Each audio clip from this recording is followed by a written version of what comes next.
Mi nombre es Rodolfo Pedro Capalosa, soy sacerdote palotino. En estos momentos estoy coordinando el Centro de Espiritualidad Palotina de nuestra comunidad. Quisiera compartir con ustedes en este momento un testimonio sobre la entrega como testigos de la fe de nuestros 5 hermanos palotinos el 4 de julio de 1976 en la parroquia San Patricio de la Arquidiócesis de Buenos Aires. Lo primero, ubicarnos en la época. Estamos hablando de la década del 70, la Iglesia vivía toda la euforia post-conciliar, la Iglesia en América Latina vivía todo el impulso de los documentos finales de Medellín, documentos de la segunda conferencia del Episcopado Latinoamericano, que intentaron acercar a América Latina todo el espíritu del Concilio Vaticano II. Yo formaba parte de esta comunidad palotina en la parroquia San Patricio, en el barrio de Belgrano, como postulante. Estaba iniciando mi camino hacia la consagración en la comunidad palotina y mi camino hacia el sacerdocio. Ingresé en esa comunidad el 17 de marzo de 1976. Unos meses antes del acontecimiento. Volviendo al contexto, vivíamos en la Iglesia toda la euforia que nos traía el Concilio Vaticano II, los documentos de Medellín, en un intento de vivir el Evangelio como compromiso con la justicia, con la vida, en la alegría de poder anunciar un reino que Cristo nos trajo, que comenzaba aquí, y que comenzaba por generar nuevos vínculos de fraternidad entre nosotros.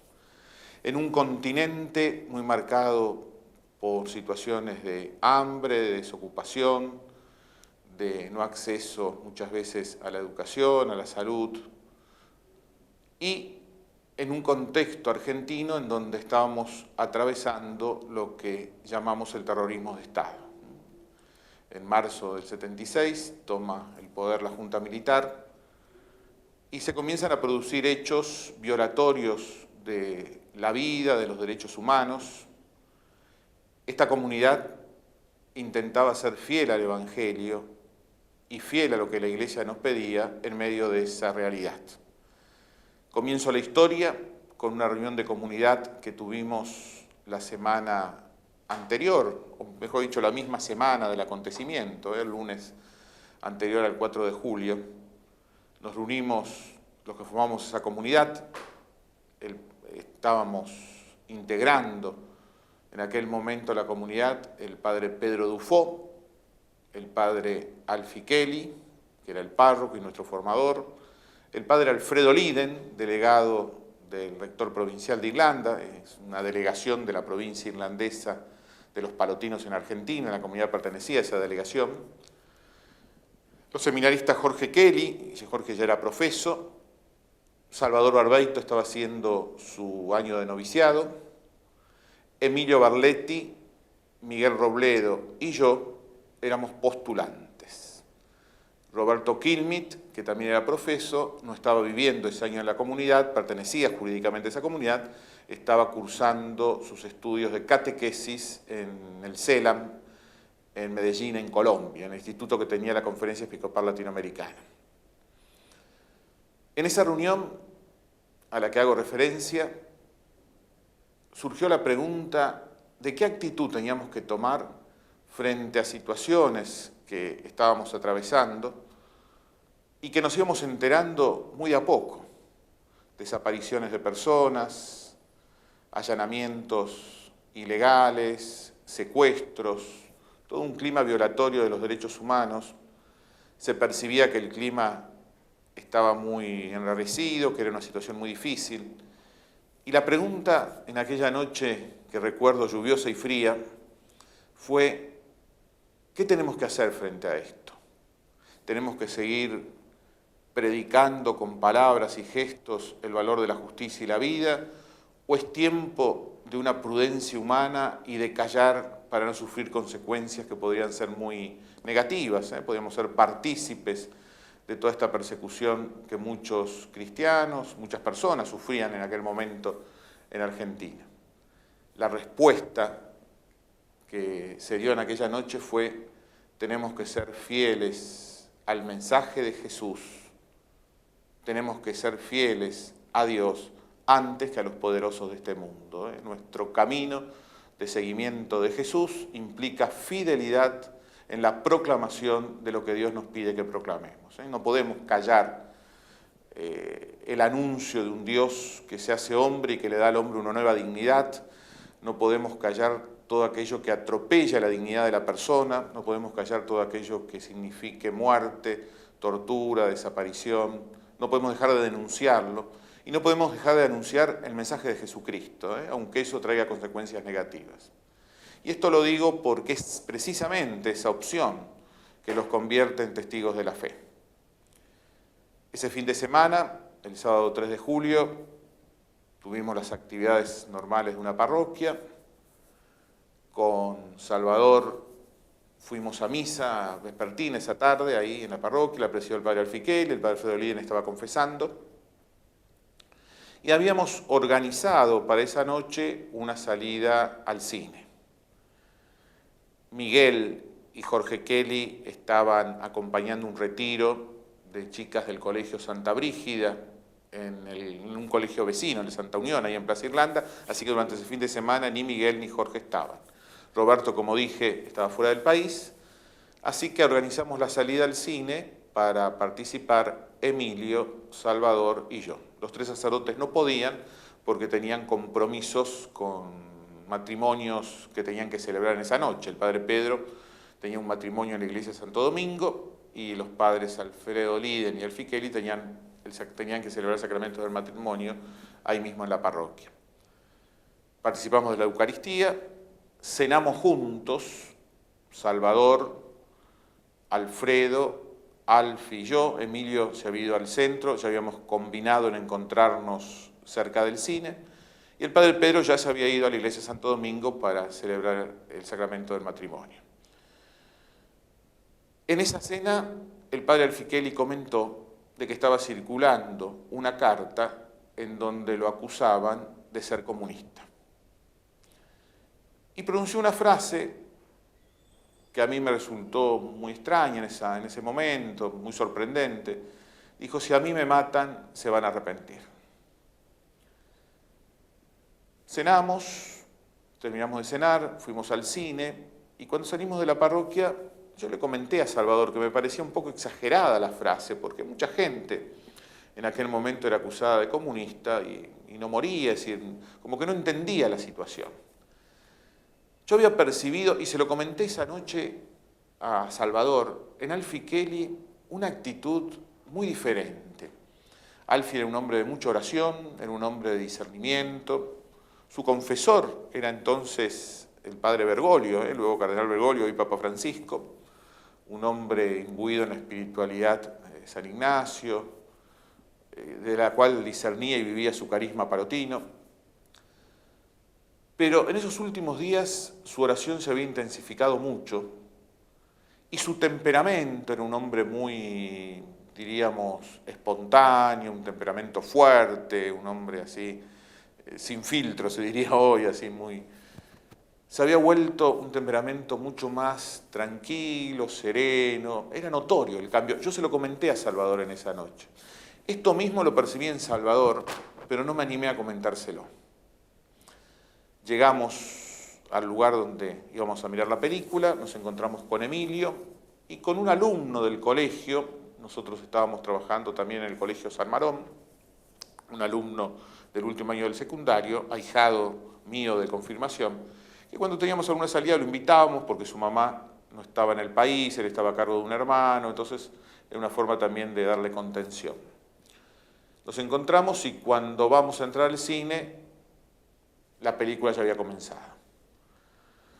Ya que estábamos ahí, dijimos, bueno, esperamos la próxima función, que era la última.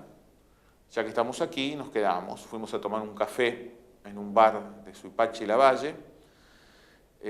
Mi ahijado tenía fotos del último campamento que habíamos hecho a Bariloche. Así que miramos fotos porque estábamos preparando un nuevo campamento a Bariloche entre alumnos del colegio y jóvenes de la parroquia San Patricio. Hicimos tiempo, fuimos a ver la película y cuando estaba finalizando la película, yo miro el reloj, que es exactamente este reloj que tengo puesto ahora, un reloj que mi padre me regaló a los 18 años, y me di cuenta que era la 1:20. Ya estábamos en el día domingo. Ese domingo me tocaba ir a la casa de mis padres. Así que pensé, si en lugar de volver ahora a la otra punta de la ciudad, ya no hay subte a esta hora, y mañana tener que levantarme temprano, dormir apenas unas horas, levantarme temprano y volver hacia este sitio de la ciudad, me voy directamente a la casa de mis padres.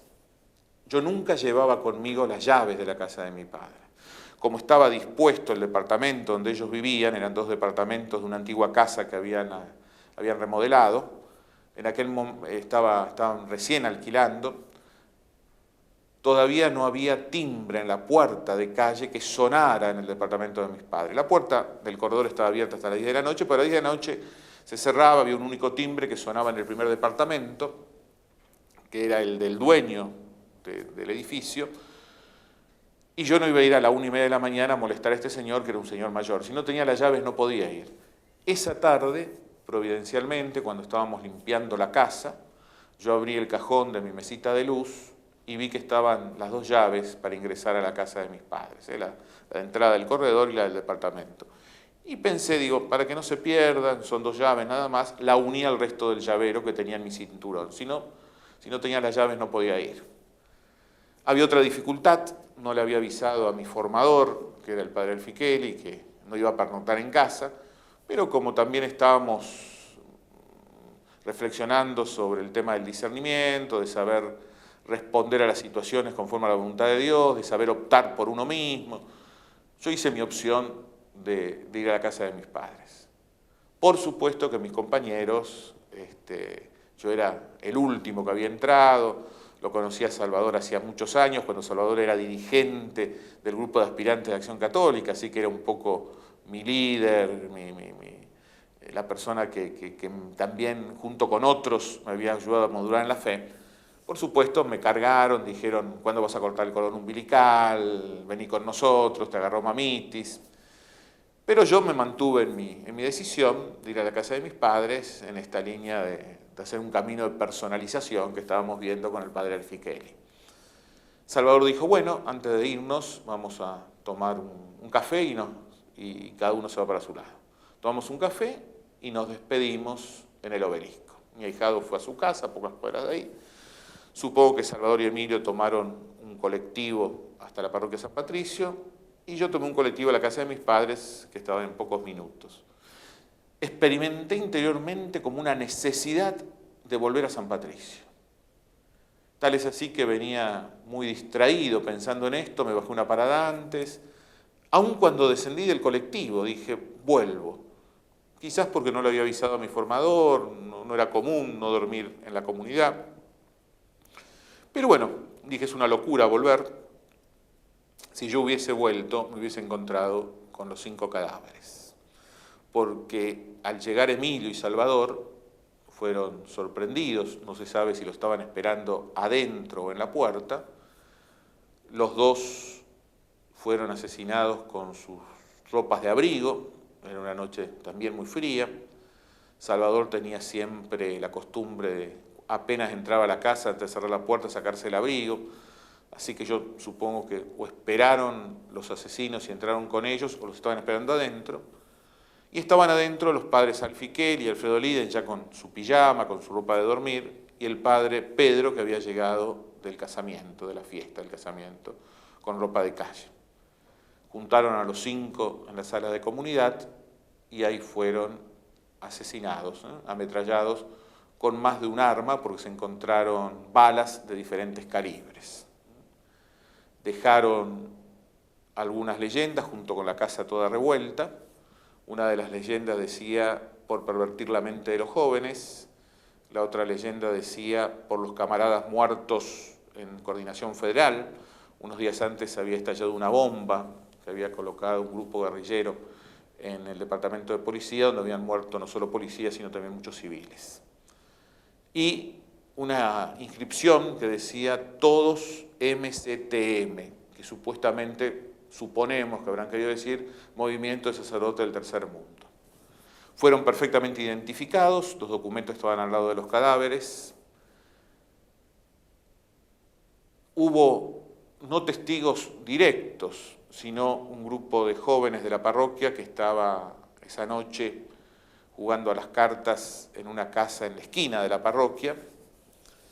Estaban, como todos los jóvenes, a la noche, como en aquel tiempo se acostumbraba, ir a la casa de alguien, jugar, mirar televisión. En esa noche llega uno de sus compañeros, que era el hijo del que entonces era el interventor en la provincia de Neuquén, el hijo de un militar, y comenta de que había visto un coche con gente armada frente a la parroquia, un Peugeot con gente con armas largas. Ellos se inquietan, él comenta que fue a la comisaría, que hizo la denuncia, ellos se asoman por la ventana y en eso ve que viene un patrullero y lo llama al custodio de la casa en donde vivía este joven con su papá. Él se extrañó que esa noche el custodio no estuviera afuera, pero en realidad los chicos lo habían hecho entrar a tomar un café porque hacía frío y habían tenido compasión de este custodio. Lo llama, viene un auto de la policía, de la seccional policial donde fue hecha la denuncia, lo llama a este joven, lo llama a este custodio y le dice: zona liberada. Van a reventar unos zurdos, no te metas porque si no te matan a vos. Vos no viste nada, no intervengas, deja actuar. Y los jóvenes ven cómo esta gente con armas largas desciende del auto y van en dirección a la parroquia. Desde el ángulo de visión no pueden ver si entran en la parroquia, nunca pensaron que era un atentado a los padres, ni se lo imaginaron. Pensaron que subirían a los techos, había una casa por ahí que estaba medio abandonada, empezaron a hacer suposiciones. Lo cierto es que se fueron a dormir y a la mañana se enteran de lo sucedido. Es el crimen más grande que sufre la Iglesia en Argentina en toda su historia. Quisiera compartir el testimonio de dos de las mamás. Cuando le avisan a la mamá del padre Alfiqueri, ya una señora mayor, que vivía en Mercedes, de que habían matado a su hijo y la forma en que su hijo había muerto, dice que se sentó, rezó y dijo: bendita sea la santa voluntad de Dios. Yo prefiero ser la madre de una de las víctimas a ser la madre de uno de los asesinos. No quisiera ser la madre de uno de los asesinos. La mamá de Emilio, esa noche, esa madrugada, cuando llega el hermano de Emilio a su casa, en San Antonio de Areco, la encuentran levantada. Dice: mamá, ¿qué haces levantada a esta hora? Y la mamá le dice: tuve un sueño horrible, que a Emilio lo mataban. Y lo soñó con la ropa en que Emilio fue muerto. Fueron a dormir. A la mañana siguiente, el domingo, la mamá de Emilio estaba barriendo la vereda, pasa una vecina y le comenta: vio, niata, que mataron unos curas, unos seminaristas en Buenos Aires. No, dice, pero ahora termino de barrer y voy a prender la radio. Pero se quedó pensando y unió su sueño a este comentario de esta mujer y empezó a sentir cierta preocupación. En ese mismo momento llega un sacerdote palotino, muy amigo de la comunidad, el padre Kevin O'Neill, que era párroco en Areco, y cuando ella lo ve bajar del auto con los ojos llenos de lágrimas, le pregunta: ¿a Emilio también? Y el padre le dice: a Emilio también. Y en ese momento ella dice que le pidió a Emilio, por favor, que no guarde rencor, que pueda perdonar. Y de hecho, nunca se le escuchó una palabra de rencor frente a este hecho. Ella leyó la lectura, una de las lecturas de la misa del día, de la misa Ezequiel. ¿Por qué nos mataron? No sabemos quiénes nos mataron. Lo cierto y lo que sabemos es que dieron la vida por fidelidad al Evangelio. Eran 5 personas que pensaban muy diferentes una de otras, visiones de la realidad diferentes, edades diferentes, experiencias de iglesia diferentes. Nosotros en la comunidad siempre dialogábamos mucho, teníamos diferentes posturas. No murieron por una ideología, no murieron ni siquiera por un plan pastoral, murieron por ser fieles a Jesucristo. Basta leer la homilía que había preparado para el domingo, el mayor de ellos, que podía ser considerado quizás el más conservador, hablando del valor del profetismo. ¿Qué nos dicen hoy? Porque lo importante, me parece, no es quedarnos en el pasado, en la muerte. Dios es un Dios pascual, es un Dios que de la muerte saca la vida, y si Dios permitió esto es porque de esto quiere sacar vida. Ellos hoy son luz y vida para nosotros, como dice el lema en estos 40 años, en este aniversario que estamos haciendo una memoria agradecida. Son luz y vida porque fueron hombres que trabajaron por la justicia. Y hoy necesitamos de la justicia. Hoy necesitamos saber quiénes lo mataron. La sociedad necesita rescatar este valor de la justicia. Y este valor de la justicia está muy emparentado a saber la verdad, a discernir la verdad. Está emparentado a que se sancione el mal. Lo que está mal está mal. Cuando una sociedad no sanciona el mal, esa sociedad corre el riesgo de ser construida sobre arena. Si queremos construir una sociedad sobre roca firme, hay que construirla sancionando lo que está mal, pero una justicia que no es venganza. Muchas veces podemos emparentar la justicia o la búsqueda de la justicia envuelta en sentimientos de odio, de rencor, de revanchismo. No termina siendo justicia. La justicia busca siempre el bien de todos, el bien común. La justicia niega la impunidad. Nosotros no queremos impunidad. La impunidad no construye una sociedad, la impunidad no es evangélica, pero una justicia que nos conduzca a reencontrarnos como argentinos, a dialogar, a construir una sociedad. Creo que es el mensaje de ellos. Si yo no predicara el valor del perdón y de la reconciliación junto al valor de la justicia, no estaría siendo fiel al mensaje de ellos. Ellos murieron por el Evangelio, y el Evangelio es un mensaje de unidad. Y esa unidad no se construye desde aquí no pasó nada, se construye desde la verdad y la justicia, pero está animada por la búsqueda del bien de todos. Por eso lo importante no es solo su derramamiento de sangre, es incalculable los testimonios de personas que hemos sido ayudadas por ellos en nuestro camino de fe. Queremos rescatar todo lo que ellos significaron para la vida de la Iglesia, para la evangelización, lo que significó sus vidas, pero también esa coronación de sus vidas que fue la entrega final, ese derramamiento de sangre que coronó una vida entregada a Cristo, una vida en el anuncio del Evangelio. Hace varios años, 4 personas profesionales, muy ocupados, no les sobra tiempo, dedican todo un sábado a la mañana a recabar testimonios, ordenar los testimonios, preparar todo aquello que pueda ayudarnos a hacer de ellos testimonios vivos de Jesucristo, porque ellos nos tienen que ayudar a encontrarnos con Cristo, nos tienen que contagiar esa misma fidelidad a Jesucristo. Y también preparando lo que un día podría ser su causa de beatificación. En la Arquidiócesis de Buenos Aires se instituyó ya el tribunal para que no perezcan las pruebas. Es un primer paso en este proceso de beatificación. Uno de estos laicos está colaborando como vicepostulador. El postulador es un sacerdote palotino, el padre Juan Sebastián Velasco.